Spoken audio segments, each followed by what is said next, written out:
सूबे अंदर 20 फरवरी ਨੂੰ ਵਿਧਾਨ ਸਭਾ ਦੀਆਂ ਚੋਣਾਂ ਹੋਣੀਆਂ ਨੇ ਤੇ ਹਰੇਕ ਪਾਰਟੀ ਦੇ ਵੱਲੋਂ ਚੋਣ ਪ੍ਰਚਾਰ ਦੇ ਵਿੱਚ ਤੇਜ਼ੀ ਲਿਆਂਦੀ ਜਾ ਰਹੀ ਹੈ। ਖਾਸ ਤੌਰ ਤੇ ਪਾਰਟੀ ਤੇ ਦਿੱਗਜ ਪੰਜਾਬ ਦਾ ਰੁਖ ਕਰ ਰਹੇ ਨੇ। ਇੱਥੇ ਗੱਲ ਬੀਐਸਪੀ ਸੁਪਰੀਮੋ ਭੈਣ ਮਾਇਆਵਤੀ ਦੀ ਹੋ ਰਹੀ ਹੈ ਜੋ ਅੱਜ ਨਵਾਂ ਸ਼ਹਿਰ ਪਹੁੰਚੇ ਸਨ ਅਤੇ ਉਹਨਾਂ ਦੇ ਵੱਲੋਂ ਪੰਜਾਬ ਨੂੰ ਲੁੱਟਣ ਦਾ ਇਲਜ਼ਾਮ ਪੰਜਾਬ ਕਾਂਗਰਸ ਦੇ ਉੱਤੇ ਲਗਾਇਆ ਗਿਆ। जनसभा में इकट्ठा हुए बीएसपी व शिरोमणि अकाली दल गठबंधन के सभी छोटे बड़े पदाधिकारियों, नेताओं एवं कार्यकर्तागण, आज आप लोग पंजाब स्टेट में विधानसभा के लिए हो रहे आम चुनाव में कोरोना नियमों का पालन करते हुए अपने गठबंधन के सभी उम्मीदवारों के समर्थन में तथा मेरे साथ साथ अकाली दल के प्रमुख श्री सुखबीर सिंह बादल जी को भी सुनने के लिए यहाँ भारी संख्या में इकट्ठा हुए हैं, तो उसके लिए मैं आप सभी लोगों का हार्दिक दिल से आभार प्रकट करती हूँ। हालांकि आज के प्रोग्राम में आदरणीय श्री प्रकाश सिंह बादल जी अपने खराब स्वास्थ्य होने की वजह से हमारे बीच में नहीं आ सके हैं। ऐसे में मैं कुदरत से इनके जल्दी ठीक होने की भी कामना करती हूँ। साथ ही मैं उनका पूरा आदर सम्मान भी करती हूँ, जिन्होंने पंजाब स्टेट की कई बार सत्ता प्राप्त करके यहाँ की जनता को अपनी अपार सेवाएं भी दी हैं तथा अब इनका पूरा आशीर्वाद इनके अपने बेटे श्री सुखबीर सिंह बादल जी को प्राप्त है। साथ ही इस चुनाव में श्रीमती हरसिमरत कौर बादल भी पूरे जी जान से अपने इस बने गठबंधन को कामयाब बनाने में लगी है, उनकी मैं आभारी हूँ। लेकिन यहाँ मैं श्री प्रकाश सिंह बादल जी के बारे में एक बात जरूर कहना चाहूँगी। आप लोगों को ये मालूम है कि उन्होंने पंजाब स्टेट की मुख्यमंत्री के हैसियत से कई बार सेवा की है और उम्र भी काफ़ी हो गई है, लेकिन सेवा का जो जज्बा है वो उनके जहन से नहीं निकला है। इस उम्र में भी वो विधानसभा का आम चुनाव लड़कर तो फिर से जनता की वो सेवा करना चाहते हैं। उनको ये मालूम है कि मेरा बेटा तो काम में लगा है, लेकिन उन्होंने ये तहिया किया हुआ है कि जब तक मैं ठीक हूँ, स्वास्थ्य मेरा थोड़ा ठीक है, जब तक मैं चलने फिरने लायक हूँ, मैं पंजाब में अपने लोगों की सेवा करता रहूँ। यही कारण है कि उन्होंने तो पंजाब में जो विधानसभा का आम चुनाव हो रहा है, इस चुनाव में उन्होंने खुद भी चुनाव लड़ने का फैसला लिया और जिस सीट से वो चुनाव लड़े हैं, मैं चाहूँगी उस सीट पर गठबंधन के लोग उनको भारी वोटों के अंतर से जरूर जिताएं।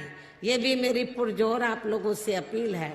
अब मैं पंजाब स्टेट में विधानसभा के लिए हो रहे आम चुनाव को लेकर कुछ जरूरी बातें आप लोगों के सामने रखूं, लेकिन उससे पहले मैं भारतीय संविधान के मूल निर्माता एवं कमजोर व उपेक्षित वर्गों के मसीहा परम पूज्य बाबा साहब डॉक्टर भीमराव अंबेडकर जी को तथा उनके देहांत के बाद उनकी मूवमेंट को आगे गति देने वाले व यहाँ के पंजाब स्टेट में जन्मे मान्यवर श्री कांशीराम जी को भी पूरे हृदय से नमन करती हूँ, जिन्होंने अपने जीवन में अनेकों कष्ट झेलकर अपनी पूरी जिंदगी इस देश के विशेषकर कमजोर एवं उपेक्षित वर्गों के लोगों को अपने पैरों पर खड़ा करने के लिए समर्पित की है। जो अब ये दोनों हमारे बीच में नहीं रहे हैं और अब इनके अधूरे पड़े कारवा को पूरा करने के लिए हमारी पार्टी पूरे देश में काफ़ी जी जान से लगी है और इसी परिप्रेक्ष्य में ही बीएसपी ने यहाँ के पंजाब स्टेट में इस बार विधानसभा काम चुनाव शिरोमणि अकाली दल के साथ गठबंधन करके लड़ने का फैसला लिया है। और अब मैं इस बने गठबंधन को कामयाब बनाने के लिए आप लोगों को ये कहना जरूरी समझती हूँ कि आज़ादी के बाद शुरू में काफ़ी लंबे समय तक केंद्र व देश के अधिकांश राज्यों के साथ साथ आपके पंजाब स्टेट में भी कांग्रेस पार्टी की ही सरकार रही है। और आपके पंजाब स्टेट में तो अभी भी यहाँ कांग्रेस पार्टी ही सत्ता में आसीन है। लेकिन कांग्रेस पार्टी की गलत नीतियों एवं गलत कार्य प्रणाली की वजह से ही अब ये पार्टी केंद्र के साथ साथ देश के अधिकांश राज्यों की भी सत्ता से बाहर हो गई है। और अब इस बार मुझे ऐसा लगता है कि इस चुनाव में आपके यहाँ पंजाब स्टेट से भी ये पार्टी जरूर सत्ता से बाहर हो जाएगी, ऐसी मुझे पूरी उम्मीद भी है। इसके साथ ही ये पार्टी जबरदस्त जातिवादी होने के कारण शुरू से ही हर मामले में यहाँ दलित, आदिवासी व अन्य पिछड़ा वर्ग विरोधी पार्टी भी रही है और अभी भी है, जिस कारण केंद्र में रही इस पार्टी की सरकार ने इन वर्गों के मसीहा व भारतीय संविधान के मूल निर्माता परम पूज्य बाबा साहब डॉक्टर भीमराव अंबेडकर को भारत रत्न की उपाधि से भी सम्मानित नहीं किया था, जिसके लिए वो हर प्रकार से पात्र भी थे। इतना ही नहीं बल्कि इनके मूवमेंट को आगे बढ़ाने वाले अपनी पूरी जिंदगी इनके मूवमेंट को आगे बढ़ाने के लिए अपनी पूरी जिंदगी समर्पित करने वाले मान्यवर श्री कांशीराम जी के देहांत होने पर केंद्र में उस समय इसी कांग्रेस पार्टी की रही सरकार ने उनके सम्मान में एक दिन के लिए भी राष्ट्रीय शोक घोषित नहीं किया था, तथा न ही इस पार्टी की रही सरकार ने पिछड़े वर्ग की आरक्षण संबंधी मंडल कमीशन की भी रिपोर्ट को लागू किया था, जिसे फिर बीएसपी ने अपने कड़े संघर्ष एवं अथक प्रयासों से केंद्र में रही उस समय श्री बीपी सिंह की सरकार से ही लागू कराया था। साथ ही इसी सरकार में ही श्री बीपी सिंह की सरकार में ही बाबा साहब डॉक्टर भीमराव अंबेडकर को भी भारत रत्न की उपाधि से सम्मानित किया गया था। लेकिन अब केंद्र व अधिकांश राज्यों की भी सत्ता से बाहर होने पर यही कांग्रेस पार्टी खासकर दलितों, आदिवासियों व अन्य पिछड़े वर्गों के वोटों की खातिर आए दिन किस्म किस्म की नाटकबाजी करती रहती है। ਵੇਲੇ ਇੱਕ ਛੋਟੇ ਜਿਹੇ ਬ੍ਰੇਕ ਦਾ ਹੋ ਗਿਆ, ਜਲਦ ਹਾਜ਼ਰ ਹੋਣੇ ਆ। ਤੁਸੀਂ ਦੇਖਦੇ ਰਹੋ ABP ਸਾਂਝਾ।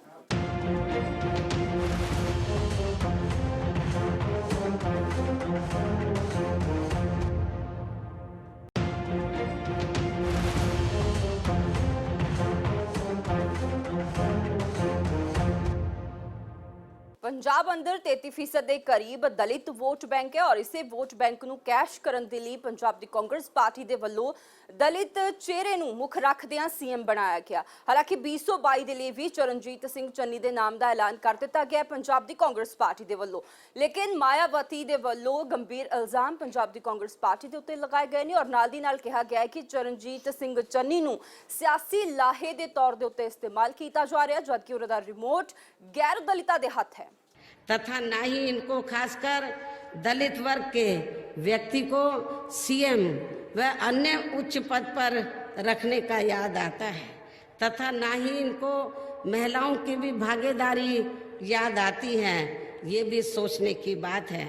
इतना ही नहीं बल्कि अपने राजनीतिक स्वार्थ में यदि ये पार्टी कुछ समय के लिए अपनी पार्टी में से किसी दलित को मुख्यमंत्री भी क्यों ना बना दे या अपनी पार्टी संगठन में भी सर्वोच्च पद पर क्यों ना रख ले, तो भी वह आपके पंजाब स्टेट की तरह पूरे तौर से आज़ाद होकर, तो भी वह व्यक्ति आपके पंजाब स्टेट की तरह पूरे तौर से आज़ाद होकर वह पूरे सम्मान के साथ कार्य नहीं कर सकता है, क्योंकि ये पार्टी उसका रिमोट कंट्रोल अधिकांश अपने गैर दलितों के हाथों में ही रखना ज़्यादा पसंद करती है।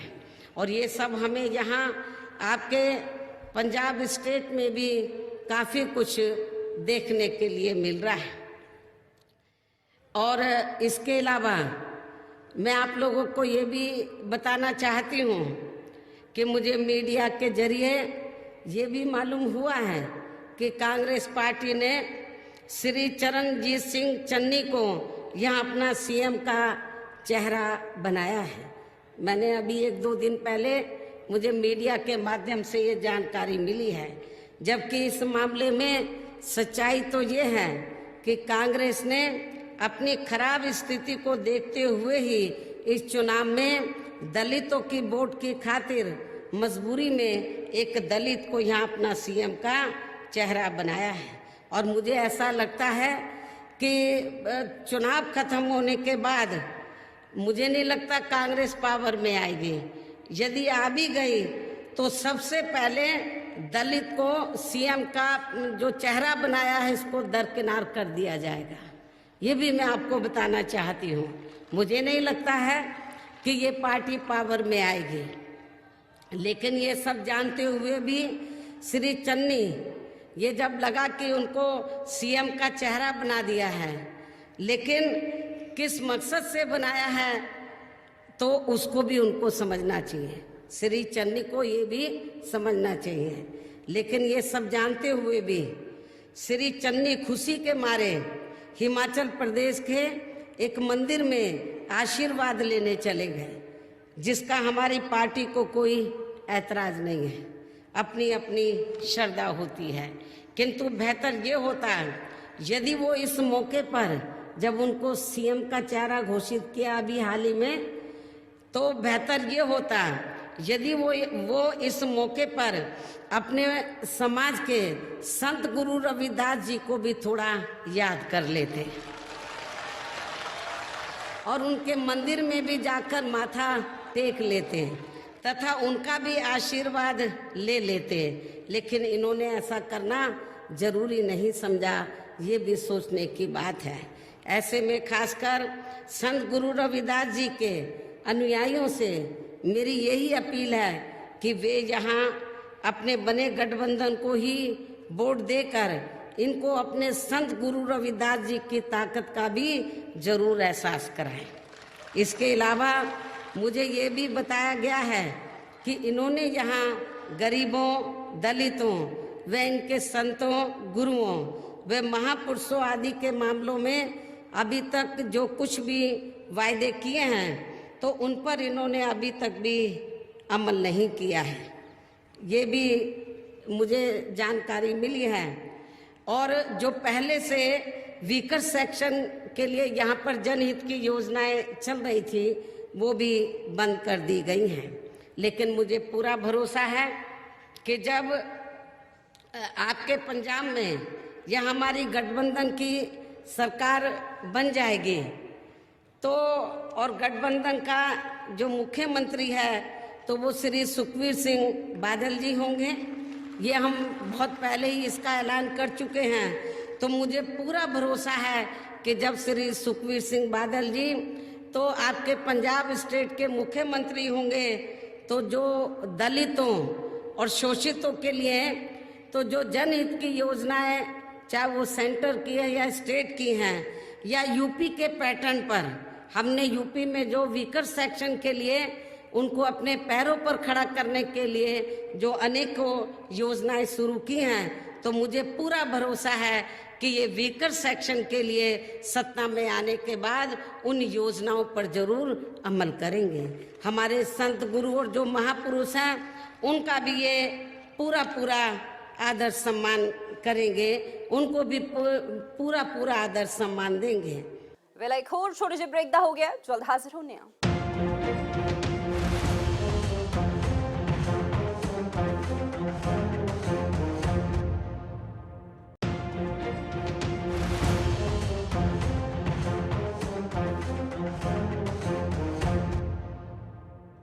ਕਿਉਂਕਿ 2022 ਵਿਧਾਨ ਸਭਾ ਚੋਣਾਂ ਤੋਂ ਪਹਿਲਾਂ ਸ਼੍ਰੋਮਣੀ ਅਕਾਲੀ ਦਲ ਵੱਲੋਂ ਬੀਐਸਪੀ ਦੇ ਨਾਲ ਗੱਠਜੋੜ ਕੀਤਾ ਗਿਆ ਔਰ ਦਾਅਵਾ ਕੀਤਾ ਜਾ ਰਿਹਾ ਹੈ ਕਿ ਦੋਨੋਂ ਪਾਰਟੀਆਂ ਮਿਲ ਕੇ ਸਰਕਾਰ ਬਣਾਉਣਗੀਆਂ।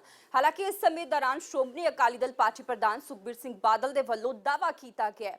ਉਹ ਕਹਿ ਰਹੇ ਨੇ ਕਿ ਸਰਕਾਰ ਬੀਐਸਪੀ ਅਤੇ ਸ਼੍ਰੋਮਣੀ ਅਕਾਲੀ ਦਲ ਮਿਲ ਕੇ ਬਣਾਏਗੀ। ਇਸ ਤੋਂ ਇਲਾਵਾ ਪੰਜਾਬ ਸਰਕਾਰ ਦੇ ਉੱਤੇ ਵੀ ਨਿਸ਼ਾਨੇ ਸੁਖਬੀਰ ਸਿੰਘ ਬਾਦਲ ਨੇ ਸਾਧੇ ਨੇ। ਕਹਿ ਰਹੇ ਨੇ ਕਿ 2017 ਦੇ ਵਿੱਚ ਕੈਪਟਨ ਅਮਰਿੰਦਰ ਸਿੰਘ ਨੇ ਪੰਜਾਬ ਦੇ ਲੋਕਾਂ ਨੂੰ ਧੋਖਾ ਦਿੱਤਾ ਤੇ ਸਰਕਾਰ ਬਣਾਈ।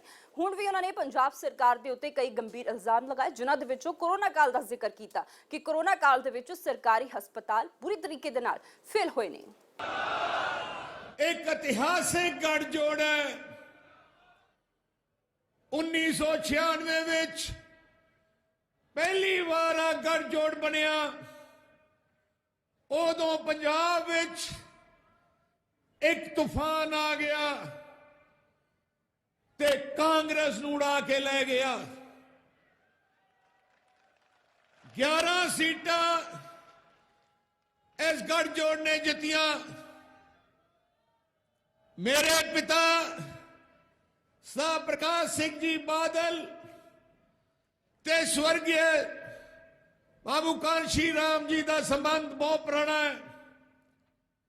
दोनों ने संघर्ष किया है। दोनों ने गरीब किसान मजदूर की आवाज उठाई। बाबू कांशी राम जी का जन्म अपने हुशियारपुर जिले में पंजाब विच होया। उन्होंने अपनी वो जिंदगी विच बहुजन समाज पार्टी नूं खड़ा किया पंजाब विच। ते मैं देखे पिंड पिंड जाके घर घर जाके बहुजन समाज नूं इकट्ठा किया। इथों इकट्ठा करके बहुजन समाज पार्टी खड़ी करके उन्होंने पूरे देश विच डॉक्टर BR अंबेडकर जी का सुपना पूरा करने वास्ते बहुजन समाज नूं इकट्ठा करना शुरू किया। ते बड़ी खुशी है कि उन्होंने बहुजन समाज पार्टी की पहली सरकार उत्तर प्रदेश विच बनाई। बहन मायावती जी की सरकार आई ते मैं कह सकता बहुत पंजाब के लोग उत्तर प्रदेश विच रहंदे हैं, उत्थे खेती भी करते हैं।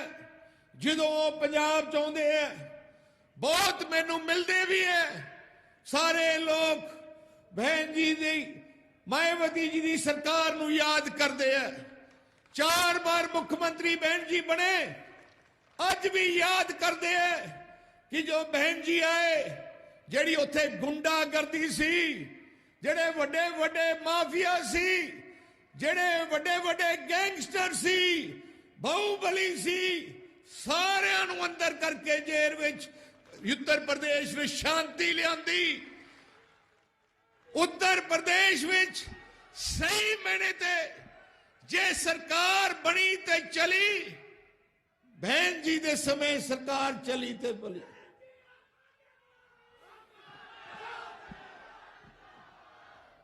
बहन जी मायावती जी की सरकार उत्तर प्रदेश में जो सी कोई भी औरत रात को 12 बजे भी तुर सकती सी, किते मर्जी जा सकती सी। उन्हां दे समय उत्तर प्रदेश में बहुत तरक्की हुई। गरीब की गल सुनी गई, दलित परिवारों की गल सुनी गई, आम जनता की गल सुनी गई ते इंसाफ मिल लग गया जेड़ा किते उत्तर प्रदेश में मिल नहीं रहा सी। मेरा छोटा जिहा ब्रेक दा हो गया, जल्द हाजिर होने।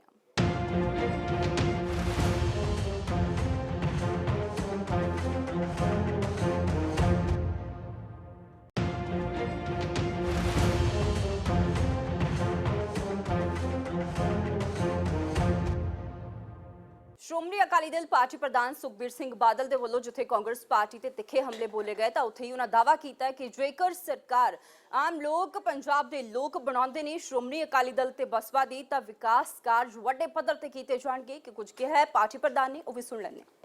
ਇਹ ਜਿਹਾ ਤਗੜਾ ਗੱਠਜੋੜ ਹੈ ਕਿ ਤੁਹਾਡਾ ਤੁਸੀਂ ਇਕੱਲੇ ਵਰਕਰ ਕਾਇਮ ਹੋ ਜਾਓ, ਤੁਸੀਂ ਇਕੱਲੇ ਵਰਕਰ ਅਕਾਲੀ ਦਲ ਬੀਐਸਪੀ ਦੇ ਕਾਇਮ ਹੋ ਜਾਓ, ਮੈਂ ਗਰੰਟੀ ਨਾ ਕਹਿਣਾ 100 ਸੀਟਾਂ ਤੋਂ ਵੱਧ ਹੋਣੀਆਂ ਤੁਹਾਡੀਆਂ ਜੇ ਇਕੱਠੇ ਹੋ ਜਾਓ। ਮੈਂ ਪਿੱਛੇ ਜੇ 2-3 ਗੱਲਾਂ ਮੈਂ ਐਲਾਨੀਆਂ ਸੀ। ਇੱਕ ਦੁਆਬੇ ਵਿੱਚ ਡਾਕਟਰ B.R. ਅੰਬੇਡਕਰ ਜੀ ਦੇ ਨਾਂ ਤੇ ਅਸੀਂ ਇੱਕ ਯੂਨੀਵਰਸਿਟੀ ਖੋਲਾਂਗੇ ਸਰਕਾਰ ਬਣਦੇ। ਇੱਕ ਅਸੀਂ ਬਾਬੂ ਕਾਂਸ਼ੀ ਰਾਮ ਜੀ ਦੇ ਨਾਂ ਤੇ ਇੱਕ ਮੈਡੀਕਲ ਯੂਨੀਵਰਸਿਟੀ ਅਸੀਂ ਬਣਾਵਾਂਗੇ। ਮੈਂ ਭੈਣ ਜੀ ਮੁਬਾਰਕ ਦੇਣਾ ਚਾਹਣਾ, ਸਾਨੂੰ ਪਹਿਲੀ ਵਾਰ ਮੌਕਾ ਮਿਲਿਆ, ਮੈਨੂੰ ਖਾਸ ਕਰਕੇ ਬੀਐਸਪੀ ਦੇ ਵਰਕਰਾਂ ਨਾਲ ਮਿਲਣ ਦਾ, ਬੀਐਸਪੀ ਦੀ ਲੀਡਰਸ਼ਿਪ ਨਾਲ ਮਿਲਣ ਦਾ, ਬੀਐਸਪੀ ਦੇ ਵਰਕਰਾਂ ਨਾਲ ਮਿਲਣ ਦਾ। ਮੈਂ ਕਹਿ ਸਕਦਾ ਦੇਖੋ 40 ਸਾਲ ਹੋ ਗਏ, ਹਲੇ ਤੱਕ ਇਹਨਾਂ ਨੇ ਕੋਈ ਰਾਜ ਭੋਗਿਆ ਨਹੀਂ, ਪਰ ਜਿੰਨਾ ਜਜ਼ਬਾ ਬੀਐਸਪੀ ਦੇ ਵਰਕਰਾਂ 'ਚ ਹੈ, ਸਿਰ ਝੁਕਾਉਂਦਾ ਤੁਹਾਡੇ ਤਰਫ। ਜਿੰਨੀ ਮਿਹਨਤ ਤੁਸੀਂ ਬੀਐਸਪੀ ਦੇ ਵਰਕਰ ਕਰ ਰਹੇ ਹੈ, ਮੈਂ ਪੰਜਾਬ ਦੀ ਲੀਡਰਸ਼ਿਪ ਨੂੰ ਵਧਾਈ ਦੇਣਾ ਚਾਹਣਾ। ਬੀਐਸਪੀ ਦੇ ਬਹੁਤ ਮਿਹਨਤੀ ਲੀਡਰਸ਼ਿਪ ਹੈ, ਬਹੁਤ ਮਿਹਨਤੀ ਵਰਕਰ ਹੈ। ਜੇ ਸਾਈਕਲ ਸਾਧਨਾ ਸਾਈਕਲ ਤੇ ਚੱਲ ਪੈਂਦੇ ਆ, ਪੈਦਲ ਸਾਈਕਲ ਵੀ ਹੈ ਨਹੀਂ ਤੇ ਪੈਦਲ ਵੀ ਪਿੰਡ ਪਿੰਡ ਜਾ ਕੇ ਉਹਨਾਂ ਨੇ ਪ੍ਰਚਾਰ ਕੀਤਾ। ਜੈ ਜਾ ਪੰਜਾਬ 'ਚ ਮਾਹੌਲ ਹੈ, ਸਰਕਾਰ ਤੁਹਾਡੀ ਬਣ ਜਾਣੀ ਹੈ, ਪੰਜਾਬੀਆਂ ਦੀ ਸਰਕਾਰ ਬਣਨੀ ਹੈ, ਗਰੀਬ ਕਿਸਾਨ ਮਜ਼ਦੂਰ ਦੀ ਸਰਕਾਰ ਬਣਨੀ ਹੈ, ਬਹੁਜਨ ਸਮਾਜ ਦੀ ਸਰਕਾਰ ਬਣਨੀ ਹੈ। ਮੈਂ ਭੈਣ ਜੀ ਪਹਿਲੇ 2 ਐਲਾਨ ਕੀਤੇ ਇੱਥੇ। ਇੱਕ ਡਿਪਟੀ ਸੀਐਮ ਬਹੁਜਨ ਸਮਾਜ ਪਾਰਟੀ ਤੋਂ ਅਸੀਂ ਲਵਾਂਗੇ,